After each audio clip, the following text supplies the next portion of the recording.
പുതിയ തലമുറയിലുള്ള സംവിധായകർ മോഹൻലാലിനൊപ്പം സഹകരിക്കുക എന്നതാണ് ആരാധകർ എന്നും കാത്തിരിക്കുന്നത്. തരൺമൂർത്തിയൊക്കെ വന്നപ്പോൾ ആരാധകർ ഏറ്റവും വലിയ ആഘോഷം തീർക്കുകയും ആ സിനിമ ഏറ്റവും വലിയ വിജയമാക്കി മാറ്റുകയും ചെയ്തിരുന്നു. ഇപ്പോൾ അതുപോലെ തന്നെയാണ് ദിലീഷ് പോത്തനും മോഹൻലാലും ഒന്നിക്കാൻ പോകുമ്പോൾ ആരാധകരും പ്രേക്ഷകരും ആഘോഷിച്ചത്. സോഷ്യൽ മീഡിയയിൽ വലിയ ഓളമായിരുന്നു ഈ പ്രഖ്യാപനത്തോടെ ഉണ്ടായിരുന്നത്. ഒട്ടും പ്രതീക്ഷിക്കാതെ ഇങ്ങനെയൊരു സർപ്രൈസ് പല പ്രേക്ഷകർക്കും കിട്ടിയപ്പോൾ അവർക്ക് വേണ്ടതും അതുതന്നെയായിരുന്നു. ഇനിയും പല സംവിധായകരുമുണ്ട് ഓരോ മോഹൻലാൽ ആരാധകരുടെയും ലിസ്റ്റിൽ. ഓരോ മലയാളി സിനിമാ പ്രേക്ഷകരും ആഗ്രഹിക്കുന്നതും ഇങ്ങനെയുള്ള കോമ്പിനേഷൻ തന്നെയാണ്. അങ്ങനെ ലിസ്റ്റ് എടുത്ത് പറയാനാണെങ്കിൽ ഈ പുതുതലമുറയിലെ വലിയ വിജയങ്ങൾ സ്വന്തമാക്കിയ പല സംവിധായകരെയും മോഹൻലാൽ കോമ്പിനേഷനെ കുറിച്ച് ഓരോ പ്രേക്ഷകരും സംസാരിക്കാറുണ്ട്. ഈ അടുത്തിടയ്ക്ക് ഏറ്റവും കൂടുതൽ സംസാരമായതും സാക്ഷാൽ ചിദംബരവും മോഹൻലാലും ഒന്നിക്കുന്നതിനെ കുറിച്ച് തന്നെയായിരുന്നു. അതിന് ചില സൂചനകളും കിട്ടിയതോടുകൂടി സംസാരം അങ്ങ് വലിയ രീതിയിൽ വൈറലായി മാറി. എന്നാൽ ചിദംബരം മോഹൻലാലിനെ വെച്ച് ഒരുക്കുന്ന സിനിമ ഭയങ്കര പണിയാണ് എന്ന് തന്നെയാണ് ചിദംബരവും പറയുന്നത്. അതെന്താണെന്നില്ലേ, കഴിഞ്ഞ കുറച്ചു വർഷങ്ങൾക്കിടയിൽ മലയാള സിനിമ വലിയ രീതിയിൽ ആഘോഷിച്ച സംവിധായകനാണ് ചിദംബരം എസ് പൊതുവാൾ. 2021 പുറത്തിറങ്ങിയ ജാനേമൻ എന്ന ചിത്രത്തിലൂടെ സംവിധായകനായി അരങ്ങേറ്റം കുറിച്ച ചിദംബരം 2024 പുറത്തിറങ്ങിയ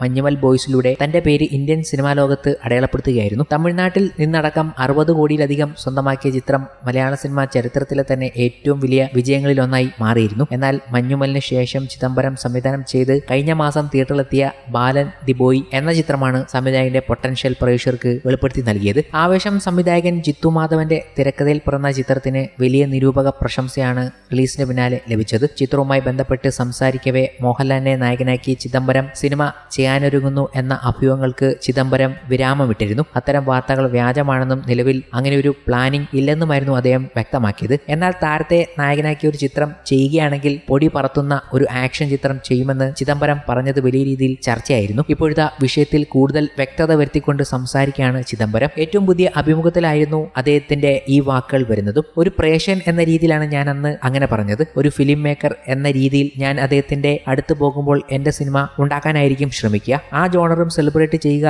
എന്നതിലാണ് രസം. അങ്ങനെ ആക്ഷൻ ചിത്രങ്ങൾ ചെയ്യാൻ നല്ല പണിയുണ്ട്, ഒട്ടും എളുപ്പവുമല്ല. വേലത്തല നിന്ന് ഫൈറ്റ് സീക്വൻസ് എല്ലാം ഷൂട്ട് ചെയ്യുക കുറച്ച് ബുദ്ധിമുട്ടുള്ള പരിപാടിയാണ്. ഞാൻ ഇതുവരെ ആക്ഷൻ ത്രില്ലർ ചെയ്തിട്ടില്ല. എനിക്ക് ആക്ഷനും മാസും എല്ലാമുള്ള ഒരു ചിത്രം ചെയ്യണമെന്നും ആഗ്രഹമുണ്ട്. അത് പുതിയ രീതിയിൽ എങ്ങനെ ചെയ്യാം എന്നും ലാലേട്ടന്റെ ആ ഓറയെ എത്രത്തോളം യൂട്ടിലൈസ് ചെയ്യാമെന്നും ഒക്കെ ഉറപ്പായിട്ടും എക്സ്പെരിമെന്റ് ചെയ്യുമെന്നും ചിദംബരം പറയുകയാണ്. ചിദംബരത്തിന്റെ പടമില്ലെന്ന് സ്ഥിരീകരണം വന്നതോടെ വലിയ നിരാശയിലായിരുന്നു മോഹൻലാൽ ആരാധകർ. എന്നാൽ ഇവർക്ക് സന്തോഷം നൽകിക്കൊണ്ടായിരുന്നു ദിലീഷ് പോത്തൻ മോഹൻലാൽ ചിത്രമായ നെടുങ്കണ്ടം മിറാക്കിൾ അനൗൺസ് ചെയ്തത്. അതിന്റെ അലയൊലികൾ ഇന്നും തീർന്നിട്ടില്ല പ്രേക്ഷകർക്കിടയിൽ.